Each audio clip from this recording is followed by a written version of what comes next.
Hey everyone, and welcome back to another video. And in this video, I'm just going to show you how to schedule ChatGPT tasks. So what you want to do is that when you first have ChatGPT, this is slowly rolling out on everyone's update.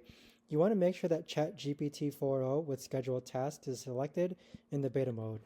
So just as an example, we can do remind me to exercise every day. So tomorrow at 9 a.m. I will actually get a desktop notification if the task has been executed, where it actually does remind me. Now, other push notifications or desktop notifications, you can edit those by clicking on your profile icon here and then clicking on settings. And then you can click on notifications.